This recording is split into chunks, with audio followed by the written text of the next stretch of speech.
नारी शक्ती वंदन अधिनियमामुळे देशात नारी शक्तीचा बुलंद आवाज घुमणार असल्याचा विश्वास भाजपा महिला मोर्चाच्या प्रदेशाध्यक्ष चित्रा वाघ यांनी व्यक्त केला आहे। मुंबईत आज झालेल्या वार्ताहर परिषदेत त्या बोलत होत्या।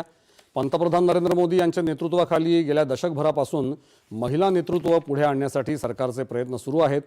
त्याचाच परिपाक म्हणून आता नारी शक्ती वंदन अधिनियम मंजूर होणार आहे असं त्या म्हणाल्या।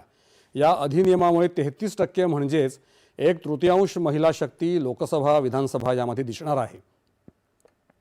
यामुळे खऱ्या अर्थाने महिला सक्षमीकरण आणि सशक्तीकरणाला सुरुवात झाली आहे असंही त्या म्हणाल्या।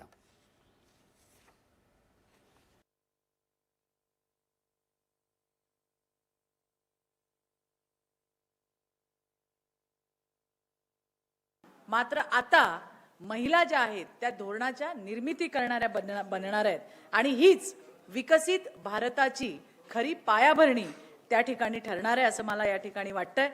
त्याचबरोबरीने या अधिनियमाच्या अंमलबजावणीचा जो मोठा फायदा आहे तो फायदा शासनाच्या प्राधान्य प्रक्रियांमध्ये व्यापक पद्धतीने बदल आपल्याला झालेला दिसेल।